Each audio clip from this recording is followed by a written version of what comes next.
Hello and welcome to another episode of New Game Plus. I'm taking over the reins from Cringy today. So I'm Jason. I'm joined, of course, by Cardi and Donald. Hello, how are you, gentlemen? Just counting down the days until the new consoles come out, and then counting down even more days before I can actually get my hands on stock of those consoles. We're in We that can week. finally, We're in that week, like late October. We've just had Watch Dogs drop as of I want to say yesterday, I think it was. So we've got Watch Dogs has just dropped.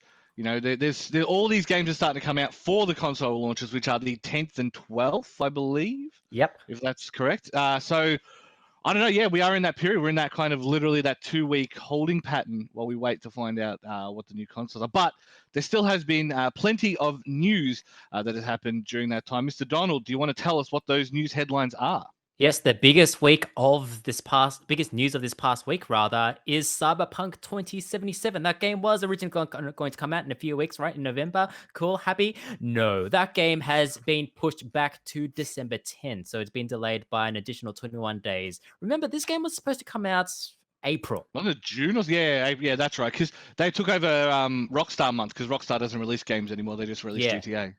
So yeah, just pulling from the official statements from the Cyberpunk 2077 Twitter account. So it's the classic big slab of text on plain generic colorful background.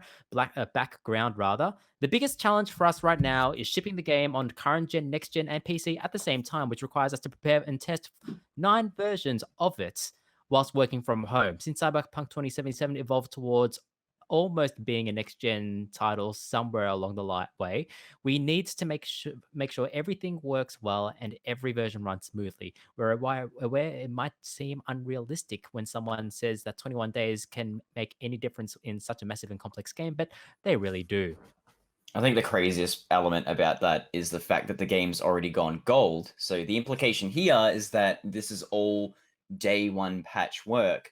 Or it's at least gotten to the point where it's such a massive issue that they've had to pick up the tools again. And I'm thinking, is it something to do with the fact that is this a base console thing? Are they working on another version of the game, say like a Switch Cloud version? You don't know. Rumors have it is the backwards compatibility ish thing that PS5 and Xbox are doing. Apparently that is the sticking point. There was like a leak on Resetera or something like that. Yeah. We've been waiting a long time for this game, and since then, like, we've heard about the crunch culture at CD Projekt Red, and there've also been like a few other strings of criticism and controversy along the way. Is your enthusiasm for Cyberpunk 2077 still there? Was it ever there in the first place? I never really had any for it. Like that's not really there to begin with. Yeah, like I mean, good. Like people seem excited for it. I think people are overhyping it a little bit just because of how good Witcher 3 was. And I think I think Cardi said a few times it'll just be the Deus Ex sequel that never came because we had to have Marvel. It's the Avengers. It's the Deus Ex game that Square Enix doesn't want to make until they realize this game's going to sell crap loads of copies and make a shit ton of money. That suddenly, like, I wouldn't be too surprised if there's a CG trailer announcement for a Deus Ex game next E3 period. Like, guaranteed now, okay? But again, like, I think a lot of people are starting to overhype it to the point where this is the second coming of Jesus. And I'm going to make another prophetic statement here that CD Projekt Red's known for Witcher 3. A lot of their games before that have been very much like either you love them or you hate them. There are some objective elements that aren't particularly the best. But they're in a good place right now. But I feel that again, it's one of those games that is going to do well. It's going to sell well, and it's probably going to play all right as well. But you can definitely tell that the algorithm that YouTube will push in the next like 3-4 months is a bunch of YouTube kids going on about how Cyberpunk 2077 somehow failed. So that's what's going to happen in the next couple of months. Mark my words. Isn't that basically will happen? That happens to every single. You describing the cycle for every AAA title here. Curb your expectations. Yeah, that's all you need to do, and then you can enjoy games despite how good or bad they are. Pretty okay, I guess. I'm sure there's other news we could discuss. So so like speaking of consoles, this is a terrible segue. We've got some development on the PlayStation 5. So a lot of the press have got their copies of the PS5. They've been releasing videos on the unboxings and focusing on the DualSense controller as well. So the main gimmick of that is that the controller is loaded with haptic feedback. So like in Astro Bots, in what can be talked about Astro Bot, one of the levels where you're running around a beach, you kind of feel the haptic feedback of little tippy taps on the beach. Same thing as if you go through the water. Same thing, and like I'm hearing nothing but effusive praise about the haptic feedback and the resistance that can be offered by the triggers on that controller.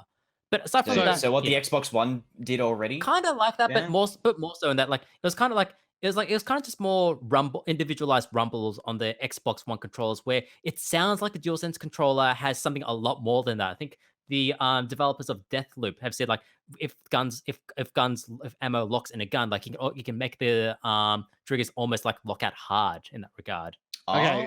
The only thing I'm going to say is, who is going to use these things? Maybe Rockstar, maybe Sony first parties. No one gives a fuck. When are they going to learn that all these things that they send out to die? They had touchscreens to the DualShock 4. They had microphone. Who used them? No one. Do you know what I mean? Like, absolutely no one. So to me, I just do not understand.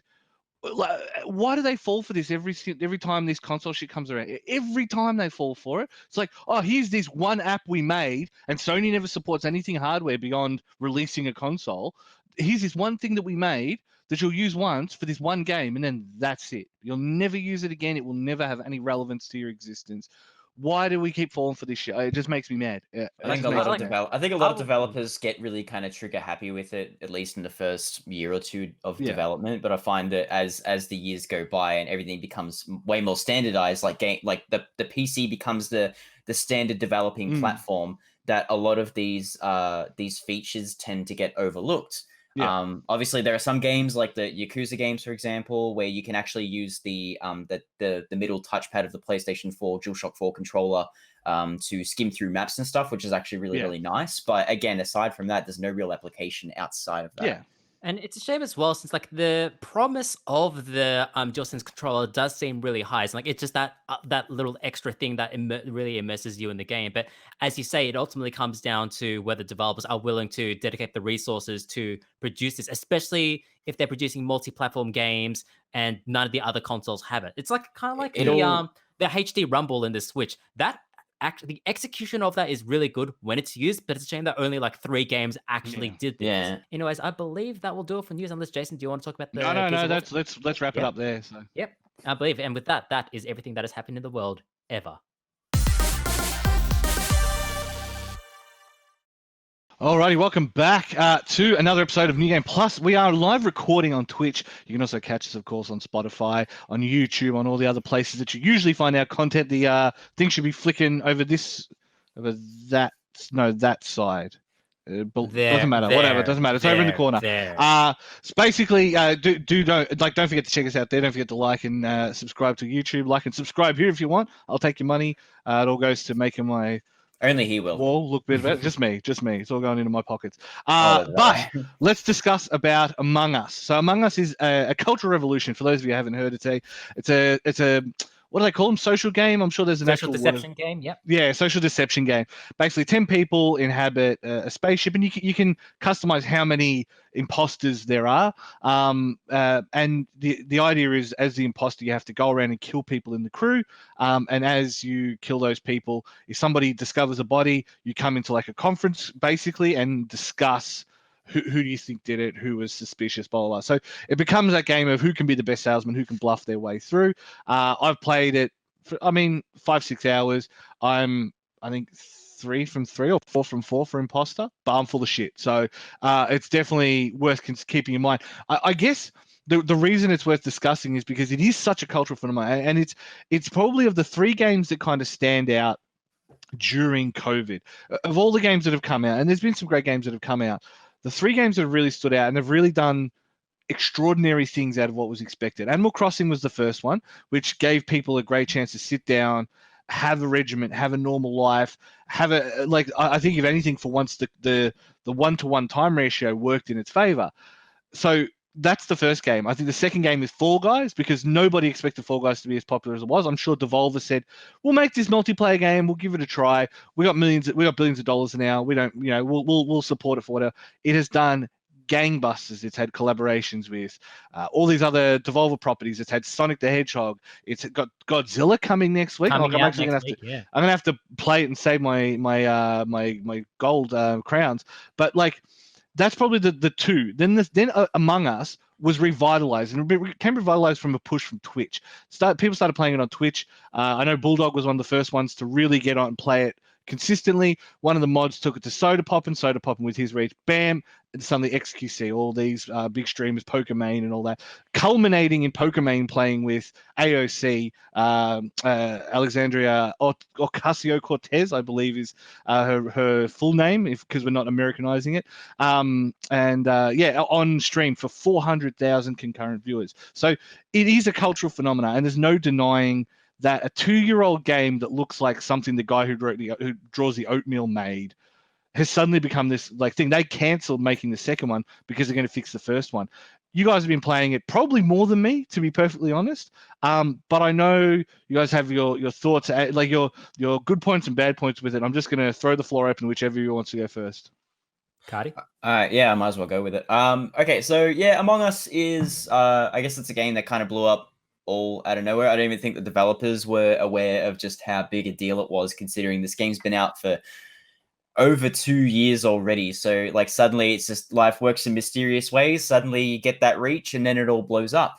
Initially started off as an iOS game, and you can definitely tell that is the case when you boot it up on PC on a 4K, 4K, 2K monitor, and you go, well, whatever. Like it's got enough charm to carry it through. Like the aesthetics are also really pleasing in the sense that you've got, again, you mentioned something about like how it's ripped off straight from the guy who does the oatmeal, but I'd argue it's a bit more kind of almost like an old school Newgrounds game, like Castle Crashers or Alien Hominid. The other one was Binding of Isaac. What's Fulp's company's name? Newgrounds. No, the one that makes the games. Oh, not Team Meat. The other one, the one. Yeah, doesn't matter. Moral story is yes. Help us out. Yeah, but, yeah. The aesthetic feels like it's part throwback, but also kind of is also a little bit kind of referential in terms of just many things of like the characters being murdered by cosmic horror monsters, and almost like it feels very much like if there was a game like asymmetrical multiplayer game based on properties like The Thing, this is probably what it would be like. But obviously it's a bit more full of charm and things like that. So I guess you could kind of compare this to an interactive digital version of Mafia, which also is still Mafia very popular. Or Werewolf, sure. like those very kind of social tabletop or like kind of party games where the whole like meta is based on discourse and the kinds of people that you hang around. And I guess that's what makes it so like it's kind of a double-edged sword in that sense, where it's like if you have a lobby just full of people that just talk nothing but utter crap, so i.e. your average New Game Plus lobby, it's great because you got so many people just like you just cannot believe anybody, and it is all just a game that just feels so fresh from that regard. But also it's like the way the tasks and stuff like that work, where it keeps you occupied and stuff to do, and everyone has a certain objective. And again, it all feels very asymmetrical. It all feels very organic and really nice, especially when all the mini games feel like they're all like almost WarioWare style micro games where they're enough to keep your attention away from the most important part, is making sure you survive, you don't get yourself killed, and you also make sure that other people who are killed, you're doing them justice, and you're trying to find out exactly what's going on. So you got so many people who kind of go on that role of checking the cameras, playing the detective, people who are just straight up workhorses, but also the workhorses like straight up accusing the people who are trying to prevent stuff from happening as the imposters. And then you got the imposters reveling in the chaos. So it all comes down to it being a fantastic game. But it's hard thing to see like the entire New Game Plus community, inside the entire gaming community, fall in love with this game. I just feel so out of touch with it. Like, don't get me wrong, like the experience of playing this game can be amazing if you have that 10-person lobby, if everything's buzzing off. But to be able to get to that point, it requires such a high barrier to entry. For one, you need like 9 or 10, like to be able to have a good game going, you need 2 imposters, which means that you need about 9 or 10 people. In addition, you need those 9 or 10 people to be at a similar skill level, because we've played early on in my time with this game, I was playing against people on the New Game Plus crew who've spent like tens and tens of hours, weeks, months with the game. And just call out Porky, it's fine. Like, yeah. No, not even Porky. Like, but it just felt so defeatist to play against them, because I'd be doing like it happened to Porky actually when like someone asking him, okay, what were you doing in this room? Porky, I was doing X and Y. He's the imposter because that's a common task. I didn't see him do that. It's an imposter. Yeah, it's just because like it's kind of great. Like as you were saying, Jason, like this game does have like is deceptively simple in that it kind of only has 2 buttons, but all underneath it there is quite a lot of depth for sure. There's a meta. Not in terms of just like of the gameplay as well, of the meta of deceiving your friends. I think it's when when not everyone is on the same page. When you have beginners matching it with sweaties, then it means a terribly bad time for the people who are just trying to figure out what is going on. Like not to mention the game doesn't necessarily go out of its way to teach you everything. Like you kind of have to stumble upon the fact that you can surveil the level using security cameras. You have to stumble upon all of that. I think I think that's definitely, I think out of all the things I represent the middle ground of like I'll never jump into a lobby with complete randoms. I still find, instead of the actual meta of the game, I find that the least interesting aspect of it, of like, invisible tasks and all that sort of stuff, because I feel that accusations should probably come from like the actual situations where you play it by ear and see how you go, like instead of just like actually hunting people down and being sweaty and looking for actual mechanics of the game to exploit. But I think that, definitely the middle ground of like, I won't play with randoms, but I'll play with a lobby of people I know, because it makes things more interesting, because you know exactly how people tick, how to kind of trigger them into saying things you want them to say or situations you want them to. And I think that's the most important part, is the actual social aspect of it, rather than anything mechanical within Among Us. For sure. Donald? Matt's talking way too much. I think he's kind of sus. Almost wearing orange, I guess. The game we're talking about next. Now, we're no strangers to Japanese games, especially no strangers to gacha Japanese games here on the New Game Plus crew. I would say that half the team has their background gacha, which they just leave on in the background. I know, Cardi, you're a Sino Alice fan. Trey is literally listed a gacha, and he's probably played it. Everyone's got their vibe. I mean, Galia and Moga friggin' love live, like woof. Everyone's got their vice. The newest vice to come along is Genshin Impact, which is a RPG ish with gacha elements. So I guess the thing that differentiates it from a lot of the other, say, mobile gachas, and this game is available on mobile, is the fact that it is, I guess, a fully fledged combat RPG. It's a third person. Everyone has different powers. They have different unique things. It has a story that you follow to a certain extent. But the main difference is that you basically pull roles to get characters, and the more that you get characters, you double them up, triple them up, put them on top of each other, and then boost them that way, the traditional gacha route. Now, the game itself, it's a very breathtaking game. It's a very pretty game. If a little generic, it obviously borrows a lot of cues from a lot of the Japanese industry, but also specifically stuff like Legend of Zelda with the stamina bar. So it's taken a lot of elements from these different games, put them together, and released it into the Ultimate Gacha one. The question becomes, at what point are we comfortable with these RPGs being gacha games? And this is at the hardest, yes, Kitty, it is at the hardest point, a gacha game. And the Cash just distraught about it. But how much have you got? So you guys have played it. I've not even installed it, specifically because I never liked the aesthetic to begin with. I thought it was a little bit too thing for me. But I can definitely understand why people would. It's very pretty. There is a lot of gameplay before you have to start spending money. But once you start getting to late game, you have to start spending money. What's your guys' experience with it? I'll let you take the floor, Don. Yeah, what's it called? Like that's the first thing that comes to mind when you look at this game. Like it is very much aping that Breath of the Wild style. Like not just the color palette, but also just what's the emphasis on the seeming emphasis on exploration of being that full-fledged exploratory character RPG. Except just doesn't like it. Kind of is there on a superficial level and nothing more. So sure, there is a world to explore, but you're not exploring for the sake of exploration like you were with Breath of the Wild. You're being led to various destinations by the gacha cookie trail. Like you have stamina and you can climb up places, but it doesn't really become an issue. It's not like Breath of the Wild, how like the reward for playing more and doing more shrines is that you can climb further and further higher. That's here, but there isn't really that it's kind of downplayed here. Genshin doesn't really have any of that at all. Like I can climb almost every surface in the game and I was still basically on like base level stamina. So even then, like the comparison just like it's not aping it in the sense that it makes really any sense in the general kind of gameplay loop. On top of that, I feel that the better comparison here is that it takes a lot of cues from at least its combat from Platinum Games. So probably the most notably is definitely either Bayonetta or Nier Automata. And you can definitely tell that through the animations. There's a lot of influence there.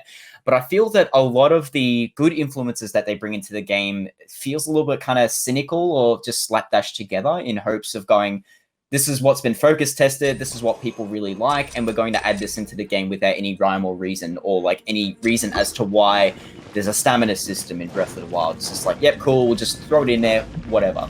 It must be said that seems to be the general takeaway, is that more than anything else, it seems soulless. It is, once you hit a certain point, it's basically, as we're seeing on the screen right now, it's grind. It's these temple grinds, it's doing your daily shrines, it's doing all that role. Yeah. That there's no, like the idea of, oh, you're unlocking this to do X, Y, Z isn't really true.